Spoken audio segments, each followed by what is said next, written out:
Good evening and welcome, Teuta Vodo from Albania. Please, could you introduce yourself, tell us about your past and about your plans for the future?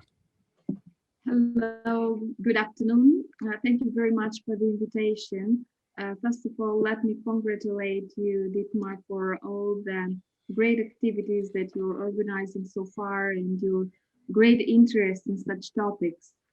My name is Teuta Vodo, and I am the International Secretary of the Socialist Party of Albania. And at the same time, I'm holding other political positions, such as the Executive Director of the think tank, as well as the City Councillor. And I've been working in the past on the anti-corruption national strategy in my role as a Deputy Minister of Justice during the second mandate of Rama government. And I've been working before this in Brussels. Well, I've been working and studying since after graduating from the Free University of Brussels. I started working for political grouping in the European Parliament, and where I could actually work in two different committees. One is the Committee on Gender Equality, and the other one on the Constitutional Affairs, and where I could work on different researches, policy researches mostly, helping drafting the amendments and so on. So this has been the, well, overall, some of the activities and some of my roles in the EU policy. What do you think changed if you are talking about EU access expectations? What was the immediate change after the COVID-19 crisis, after the impact of it in 2020? Did you see a kind of slowdown, or was there no change, or how did you witness the whole situation regarding this topic? Well, it is a bit more complicated than that. I mean, it is very difficult to actually precise it, clear cut on the results of the European Council to respond to the candidate countries. With this, I mean that since there is a slow process, and from one side we do have the European Commission, we could actually recommend after thorough analysis of the candidate countries, and then they would send this recommendation. From the other side, we do have the European Parliament, which is actually evaluating and then voting, and then the final say would be from the Council of the EU. So we do have quite a slow process, and this is why there have been some responses from the Council of the EU, which were actually um, happening exactly during the pandemic. This was the great surprise for Albania and the Northern Macedonian.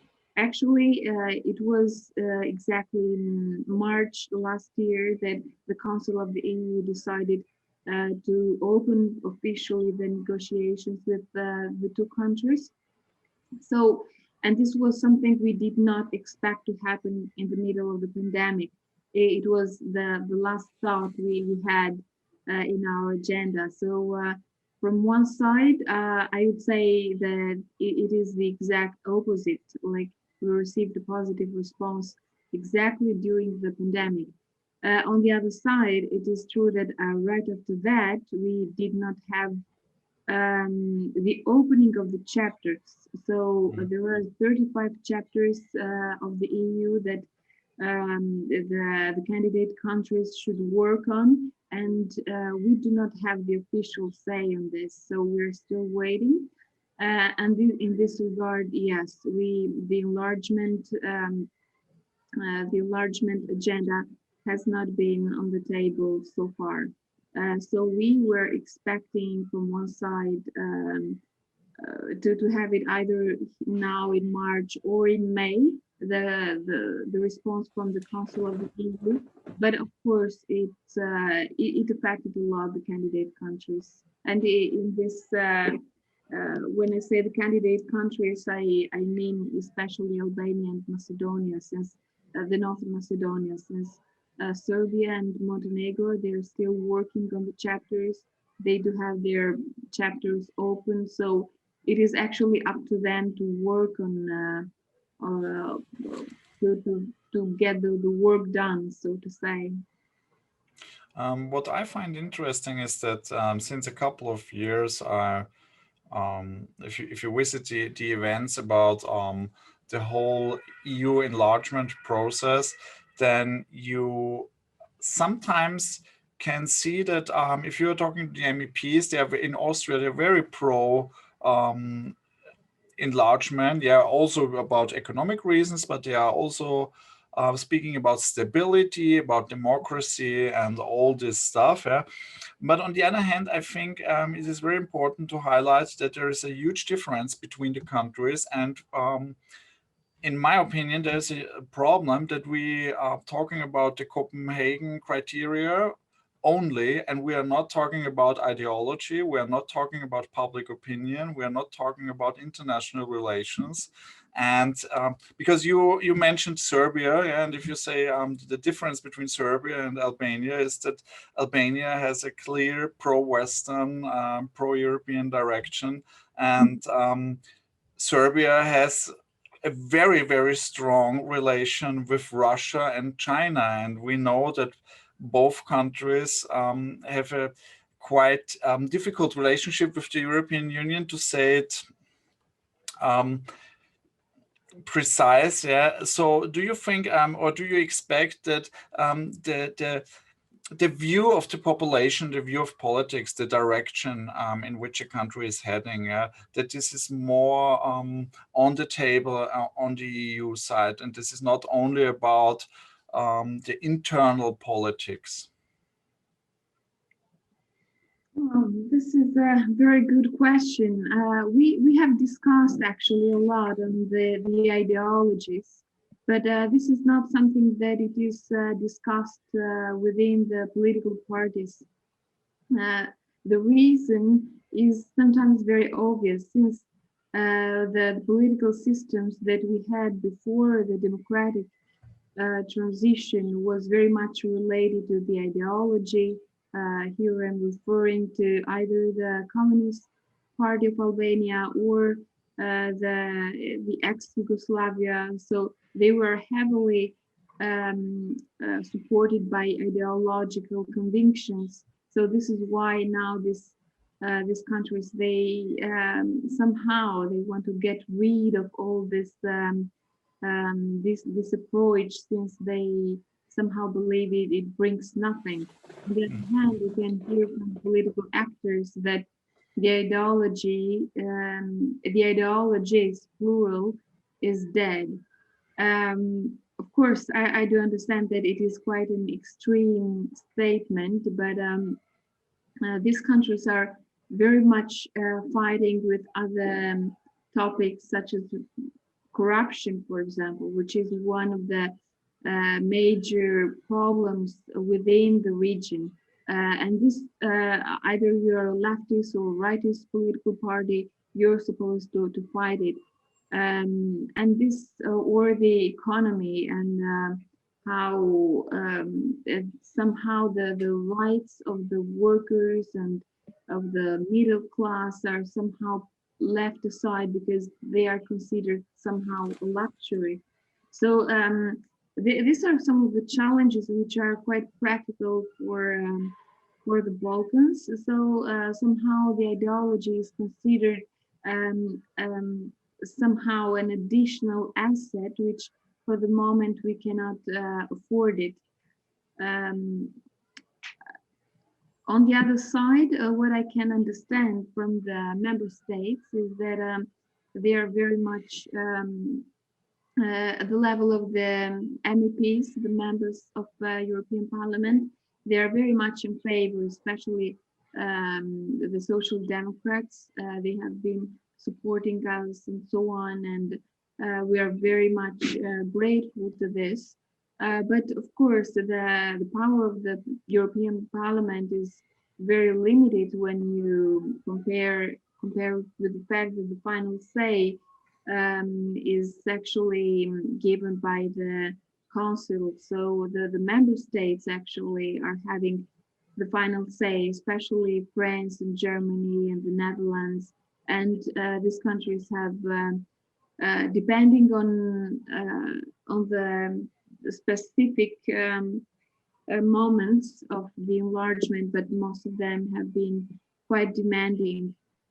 And I'd like to add here that it is quite confusing for the political class, the fact that with the new methodology to accept the member states, actually each member state has the right to block the candidate countries because they would have a specific request.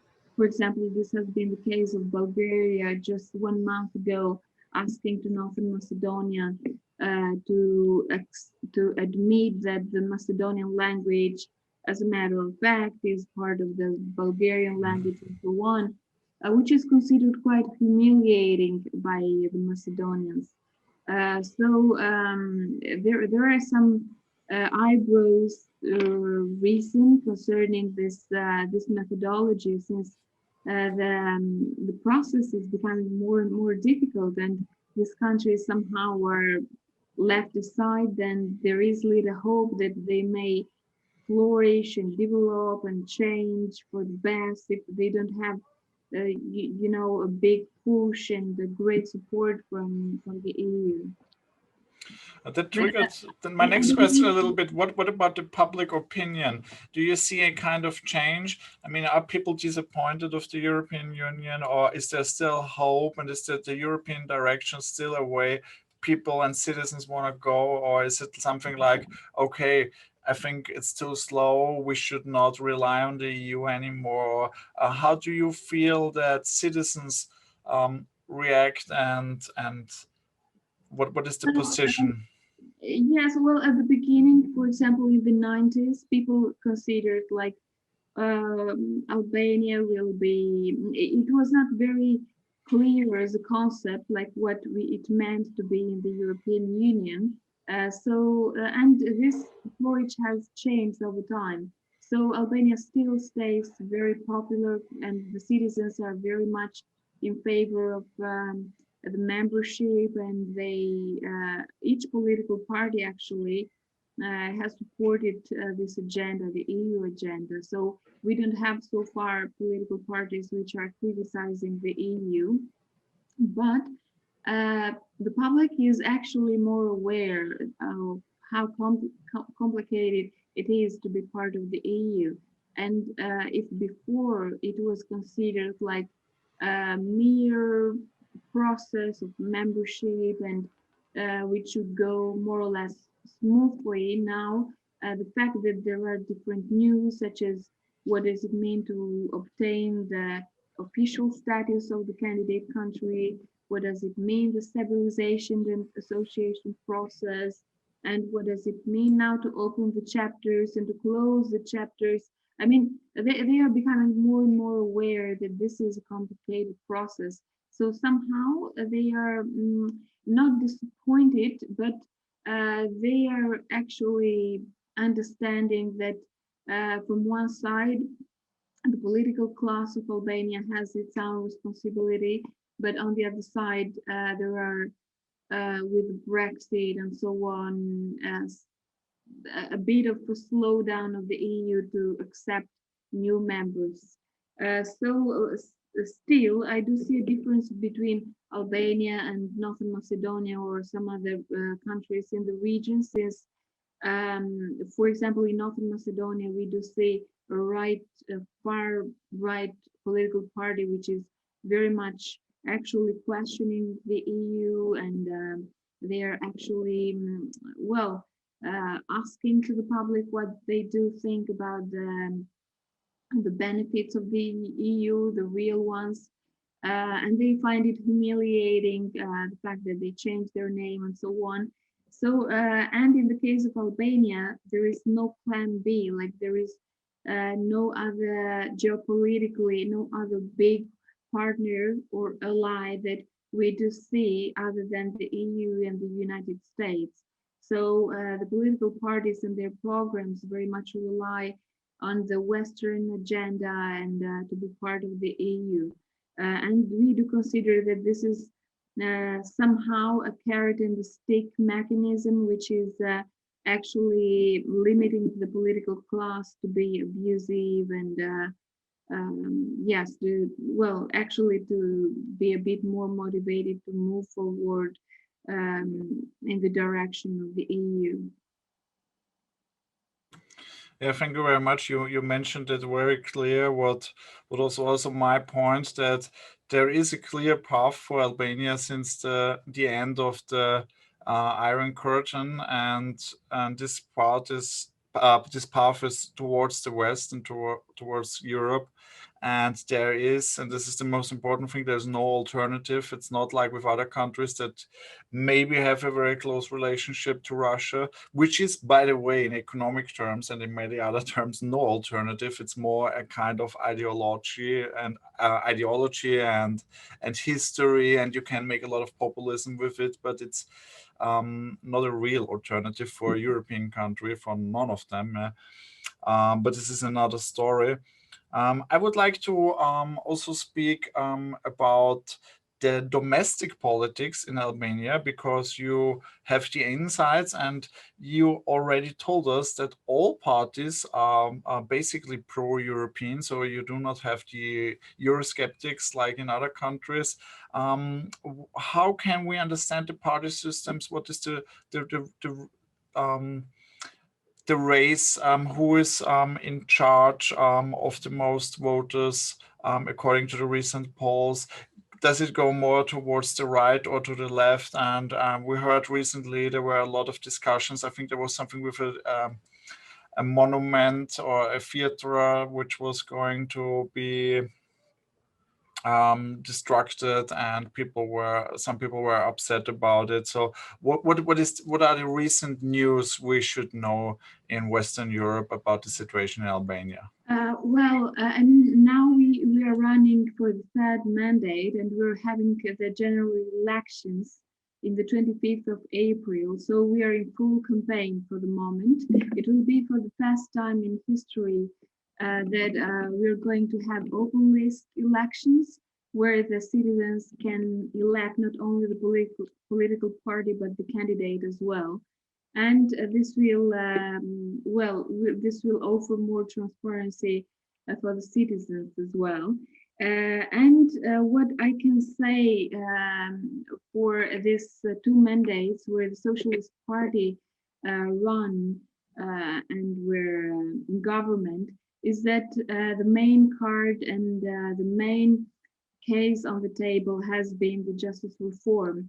So this is the promise, the electoral promise that the Socialist Party actually made in 2013 when they first won and they won in coalition, and then in 2016 in the parliament, in the Albanian parliament, there was a qualified majority which voted for the justice reform, and this was actually with the purpose to fight corruption within the judiciary and to bring to the courts the high-level officials who have been abusing with their power.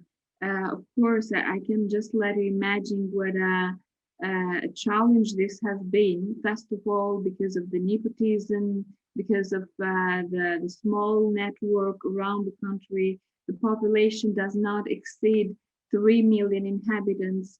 So I can only let you imagine how great efforts were done from the side of the Socialist Party government. Now that we're speaking, we're actually having the new institutions of new ones of the justice reform.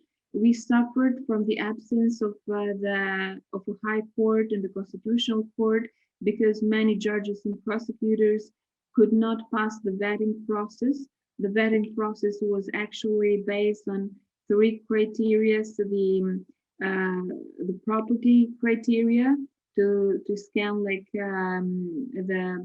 the wealth of each of the judge and the properties, their qualification regarding their professionalism, and so and this was done through a different institution, and we, as a result of this, had um, many judges who could not pass the process, and we had many prosecutors as well who were out of the system. As we speak, there are in total 800 judges, and more than 600 of them have been um, through this vetting process, and more than the half of them did not pass the process. So there were many cases where they could appeal in the appeal court, and still they could not pass it. And this showed how corrupted and affected the system was. But at the same time, we are very much criticized for the absence of the Constitutional Court and the High Court and all the cases and the case load in the courts. Somehow this is what we preferred. Like, instead of having a demon in cradle, let's have this cradle empty. This was our main conviction during these years. And well, now we finally do have High Court, and the Constitutional Court is almost composed. But yes, this came with a high price, of course. And now that we're running for the third mandate and we're heading in the polls, we are considering that since the High Court, the specialized court, which should judge only the high-level officials, is working on many cases, and if another party would come to power, we are afraid that this process would be interrupted. So somehow we consider the vote against the Socialist Party to be a vote against the justice reform somehow. I mean, of course, this may be considered as part of the manifesto or the propaganda, but indeed, I can assure you that a lot of discomfort has been created because of all the vetting process running throughout these years. Um, from one side, we had an opposition, which unfortunately decided to boycott officially the parliament by leaving the parliament. And of course, this created great difficulties in the parliamentarism and in its history, since there were other members in the party in the list, which were actually called to join the parliament, and they did so. But most of them were people not necessarily having an experience with the parliamentary debates or with the legislative experience. So somehow this hampered a bit even the parliamentary debates and history. So this is why it has been a bit difficult in this sense to actually proceed with the with the healthy debate in the parliament, which anyhow it is the one of the main institutions which where all the debates on the justice reform took place initially.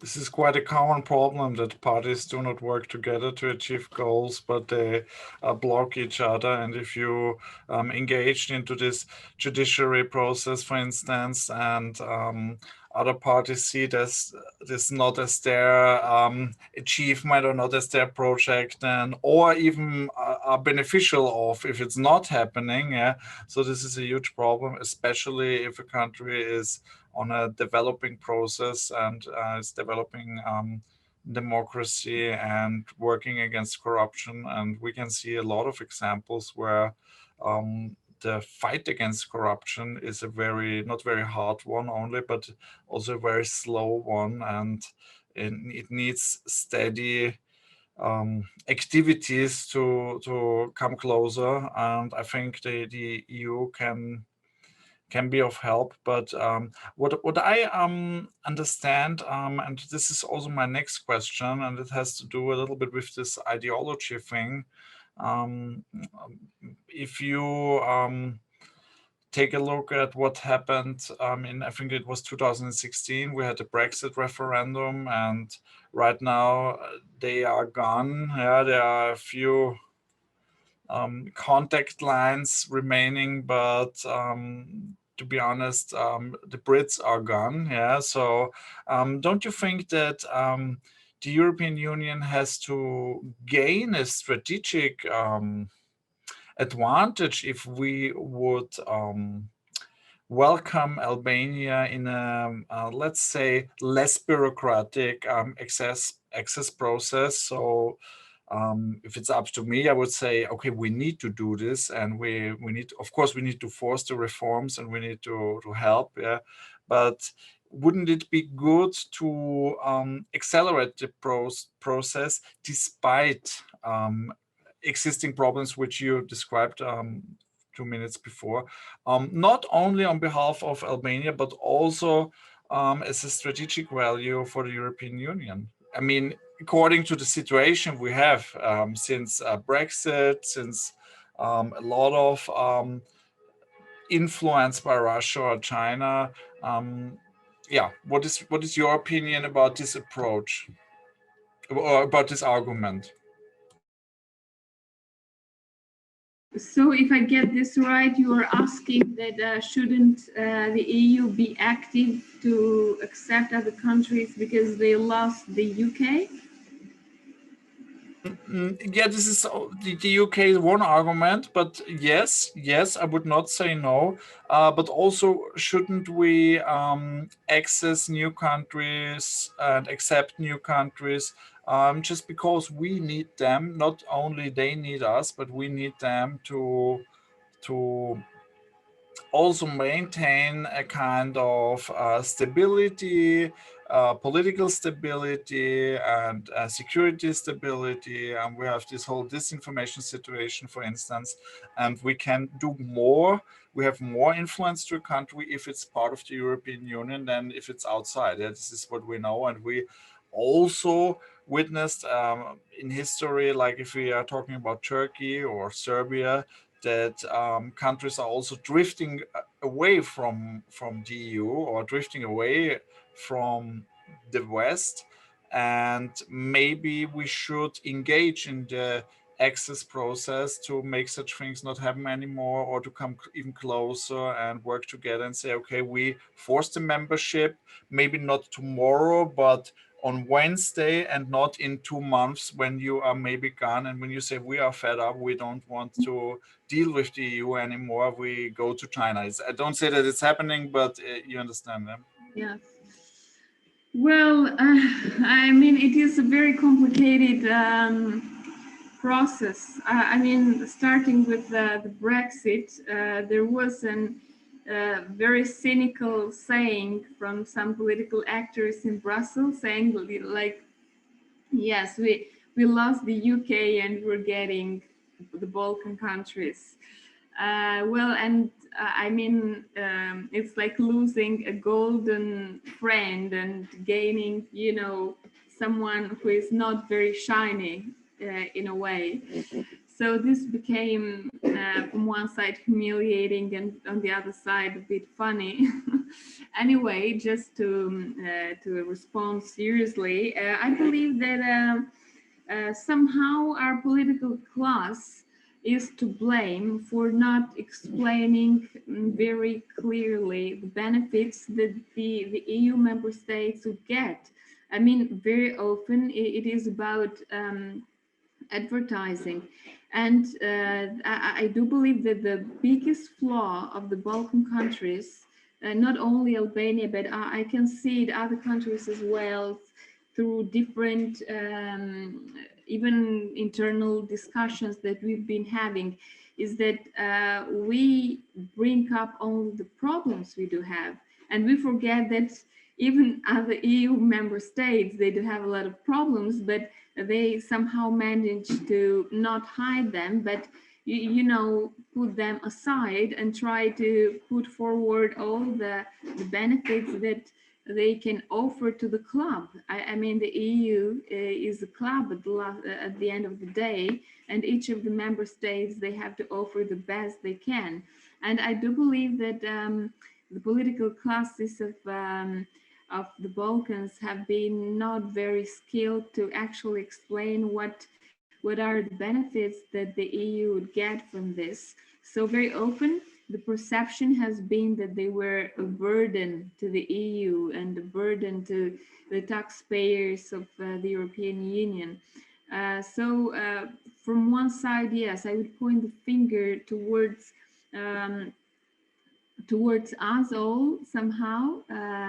But on the other side, I believe that the EU itself is not very much thinking of the enlargement. I mean, especially with Brexit and with how this referendum, which was quite, whose result was quite unexpected for many people, and a lot of people till the end did not believe that the Brexit would actually take place, and now it is a reality.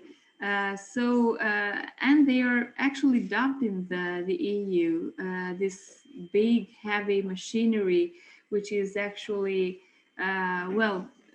being very tiring for everyone. So in this sense, I believe it is a double-edged sword. So from one side, we do have the enlargement agenda, which is not popular among the member states, and I can tell this from even from the agenda of each of the member states who had the presidency of the Council of the EU. I mean, the last one hardly put it on the agenda. Only when they were actually reproached, they said, like, yes, of course, the enlargement is as well a priority. But I mean, especially with pandemics, it is very much not the case. So yes, I believe that we have to change something. We have to change the way to actually approach the whole enlargement thing.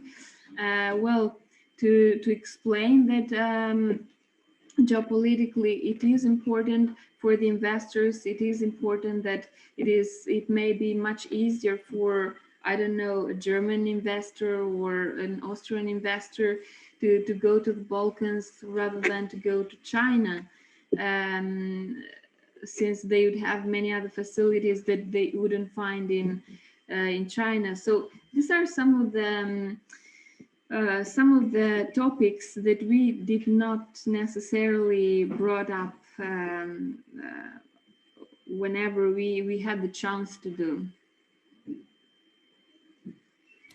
So basically, it's more about listening to each other and also delivering the right messages and selling each other a little bit better, so people understand, especially the citizens, understand what the benefits are, not only like if we compare to the SWOT analysis, more about the strengths and opportunities and less about weaknesses and threats. Yes. Yeah, so thank you very much for your very interesting insights.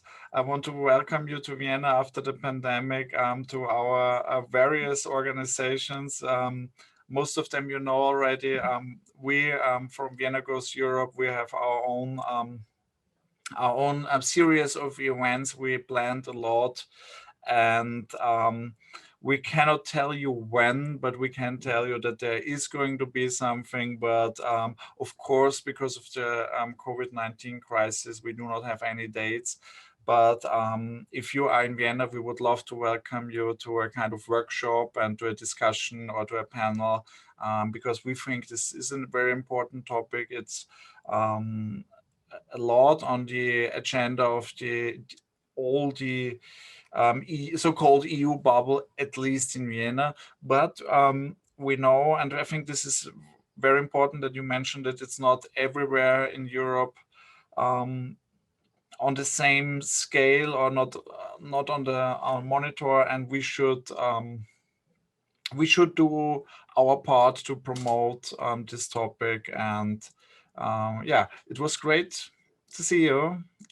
Thank you very much. And indeed, I would love to join you whenever it will be possible. Of course, now with the pandemic, we do not exactly know when, but indeed, let's keep in touch, and I will definitely let you know whenever I'll come to Vienna for an official or unofficial invitation. So indeed, thank you very much. And I am just to mention that the mayor of Vienna and who has been very friendly and a great friend of Tirana municipality, and many other actors who are very much in favor of the Balkans and great supporters. So we don't feel alone. So thank you very much for this.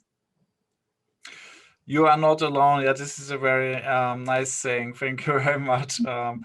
And I wish our audience a good evening, good morning, or whenever you are listening to us. Goodbye. See you soon.